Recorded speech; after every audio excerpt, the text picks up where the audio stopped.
আসসালামু আলাইকুম। আজকের ঘটনা গোপালগঞ্জকে ঘিরে।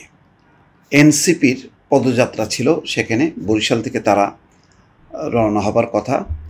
তার আগেই গোপালগঞ্জে পুলিশের গাড়িতে আগুন দেওয়া হয়েছে, ইউনোর গাড়ি ভাঙচুর হয়েছে, একটা উত্তেজনা চলছে।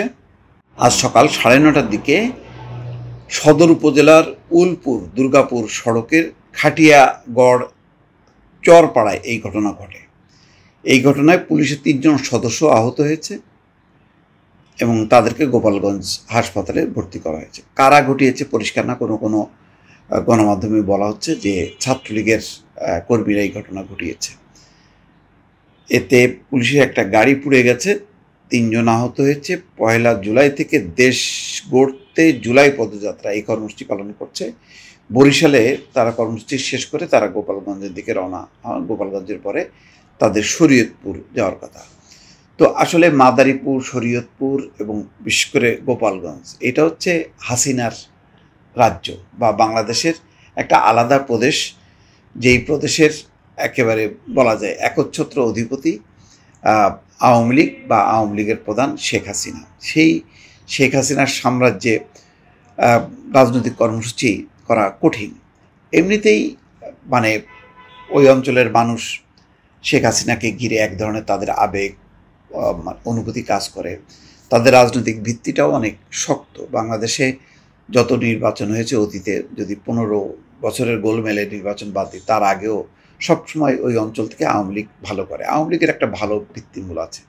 আর 5ই আগস্টের যেই দেশব্যাপী যেই আন্দোলন সংগ্রাম এবং পট পরিবর্তন, সেই পট পরিবর্তনে কিন্তু গোপালগঞ্জ, মাদারীপুর, শরীয়তপুরের ভূমিকা তেমনটা দেখা যায় না। এখন যেহেতু দেশের ক্ষমতার পালাবদল হয়েছে, তারা চুপচাপ আছে। চুপচাপ থাকলেও তারা ভেতরে ভেতরে খুবই সংগঠিত। এর মধ্যে বেশ কিছু সংঘাতের ঘটনা ঘটেছে। সেখানে বিএনপির নেতাকর্মীরাও মারাও গেছে, সংঘর্ষ হয়েছে, কিন্তু তাদেরকে পরাস্ত করা যায়নি। এখন নানা রকম গুঞ্জন গুজব আছে যে জুলাই মাসে এমন কিছু ঘটনা ঘটানো হবে যাতে রাজনৈতিক পরিস্থিতি পাল্টে যায়। পাল্টে গেলে কেউ কেউ সুবিধা নিতে চায়। এখন সেই ঝুঁকিটা এনসিপি নিয়েছে। এনসিপির তেমন কোনো দৃঢ় ভিত্তি আছে গোপালগঞ্জ, শরীয়তপুর, মাদারীপুরে জানা নেই। তবে এটা তাদের একটা গণতান্ত্রিক অধিকার। যে কোনো রাজনৈতিক দল বাংলাদেশের যে কোনো প্রান্তে যেতে পারবে, সেখানে বাধা দেওয়ার কোনো অধিকার নেই। যদি বাধা দেওয়া হয় যে অগণতান্ত্রিক কায়দায়, ফ্যাসিবাদী কায়দায় যে ঘটনাটা ঘটানো হলো, এটা হচ্ছে আওয়ামী লীগের একেবারে মৌলিক চরিত্র। আওয়ামী লীগ এইভাবেই সারা দেশ শাসন করেছে যখন তারা ক্ষমতায় ছিল। আজকে ক্ষমতায় না থাকার পরেও শুধুমাত্র ওই অঞ্চলে তাদের রাজনৈতিক প্রভাব আছে, সেই প্রভাবকে খাটিয়ে তারা ফ্যাসিবাদী কায়দায় তারা তাদের কর্মকাণ্ড শুরু করেছে। এখনও এনসিপির পদযাত্রা সেখানে যায়নি, ওই গোপালগঞ্জ বা শরীয়তপুর, মাদারীপুর অতিক্রম করেনি। তার আগেই তারা পুলিশের উপর হামলা চালাচ্ছে।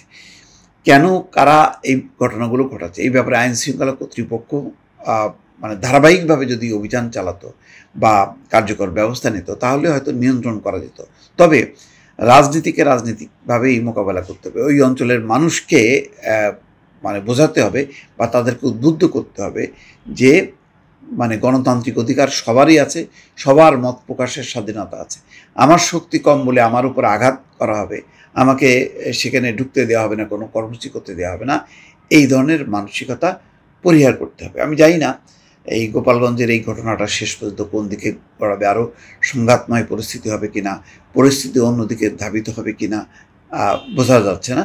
তবে আলামত কিন্তু ভালো না। দর্শক ভালো থাকবেন, আল্লাহ হাফেজ।